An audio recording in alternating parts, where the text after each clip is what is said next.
Hey everybody, this is Daniel Trauma doing another video. Today I wanted to kind of give a brief kind of talk and conversation about why I support Black Lives Matter.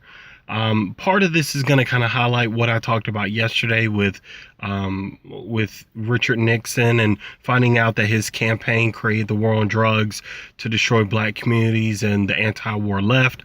But I also kind of want to talk today about why I support Black Lives Matter Atlanta. Hold on one second. I want to make sure my mic. Okay, good. My mic is on. Okay, because that would have been terrible if it wasn't. When we look at that story, and you could just look at the last video and see what I'm talking about Nixon destroying black communities with this war on drugs. This speaks not to an anomaly in the black community. This is something that is consistent throughout our history.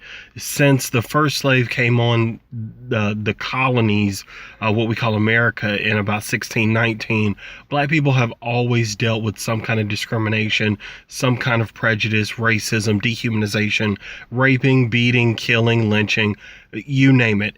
Always, from slavery time to after slavery during the Reconstruction, the black codes where you basically were arrested for being black, and the vagrancy laws where black people were just arrested for any reason if they couldn't immediately produce that they had jobs, and the only way you could confirm your employment was if a white person did it. So I mean, what black person is walking around with a white person in their pocket back then? And then you had lynchings going on, the birth of the Ku Klux Klan, their affiliation with the police, with government leaders, with church leaders.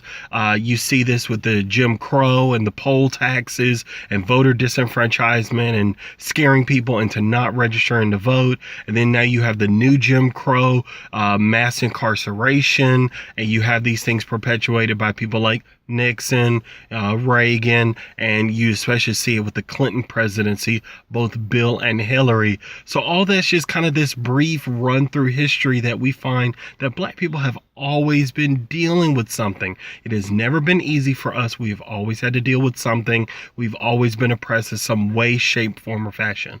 Now, that's not to the exclusion of other minority groups, Mexicans, Asians, women, disabled, gay, transgender.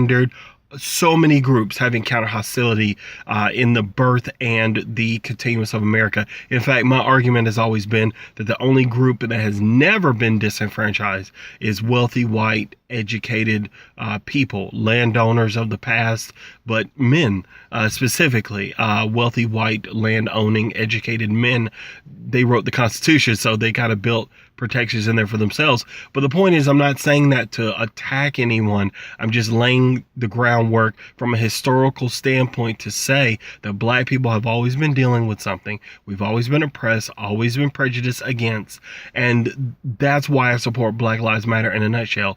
Our judicial system, our criminal justice system does not support the idea that black lives do matter, because we commit crimes at the same proportion as white people. We do drugs at the same proportion as white people. We commit crimes against our same race just by the same percentage as white people do it against white people. Yet all these things are given as excuses to disproportionately put us in jail, to disproportionately target us. And as somebody kind of commented in my yesterday video, which I appreciate, I'm not saying that people who commit crimes shouldn't be punished. I'm not saying just because you're black, you shouldn't get any kind of punishment for your crimes.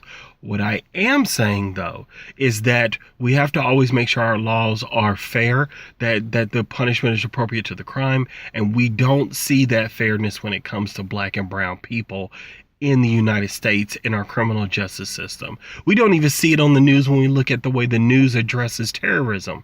They go after Muslims. They want to lump all Muslims in and not focus just on those who could be we could be suspicious of terrorism.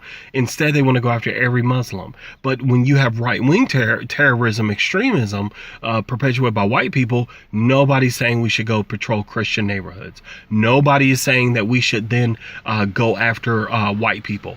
That's not going to happen. You know, even though we have extremism happening by some Christians, we're not seeing a scenario where that's going to change as far as them being addressed. But we will see it against Muslims. And by the way, right there's my wife. She's waiting on me because we're going to go get some food. But I'm saying all this to say that when we take a look at these issues and we see the way that blacks have been treated throughout history, somebody has to stand up and say that all black lives do matter. Somebody has to stand up and say that, hey, our lives matter, because it's obvious that society doesn't think that they do. And I'm one of those people. I believe in fairness. I believe in intelligence. And I'm not saying other people don't.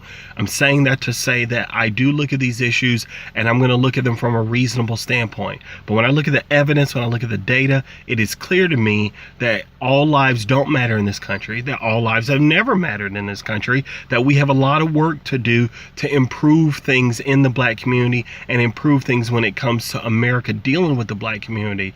But we gotta start somewhere. And so I'm starting with Black Lives Matter. And I say that all black lives matter, no matter your sexual orientation, your gender affiliation, your religion, your economic status, your background, gender, none of it matters. It does matter, but what I'm saying is it's not going to lead me to discriminate. All black lives matter, and I say that because I do believe that all lives do matter, and because I believe all lives matter, I believe all black lives matter. I hope that's a good summation of the point I'm trying to make.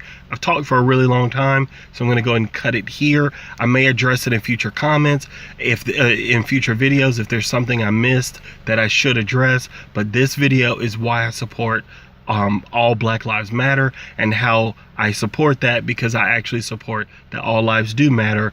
But if all black lives don't matter, then how can all lives matter? Thank you for watching the video. If you have any comments, share them below. I will respond to them as soon as I can. Thank you, and until next time.